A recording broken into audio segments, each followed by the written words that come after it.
Ever since falling in love with Silent Hill F, I have been so hungry for fiction that enters into the exact same territory.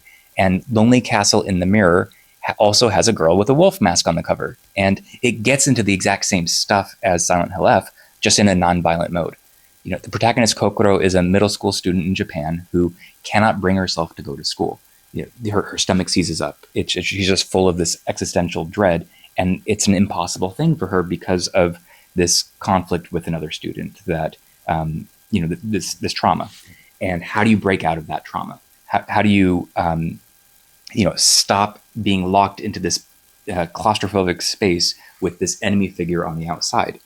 And what this opens up for her is the castle in the mirror. Her bedroom mirror becomes a portal. She enters into it. There's the girl with the wolf mask telling them, what's what, but there are other students just like her who also can't bring themselves to go to school for their own problems. The kids just go to this castle and hang out during the day when they should be at school.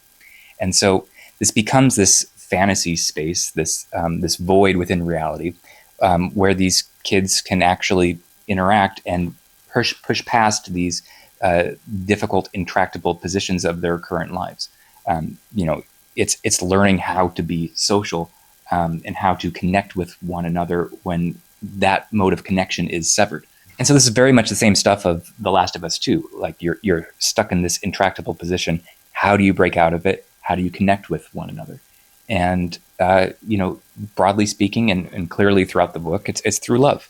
The ending enters into a YA mode. It goes from this delicately written, clean prose with nice tension to explaining things too directly.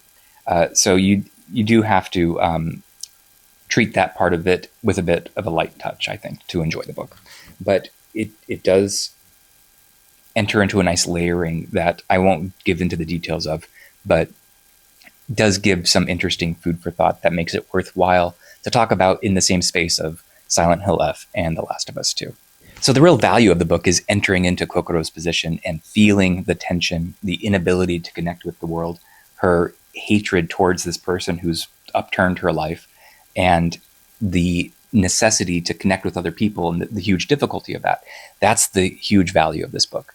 There is some treatment of SA. It's handled at a distance, and it's not the whole focus of the book, but you should know that. And it is a lovely story.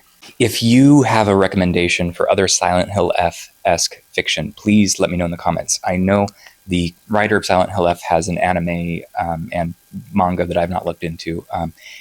Anything also more textual.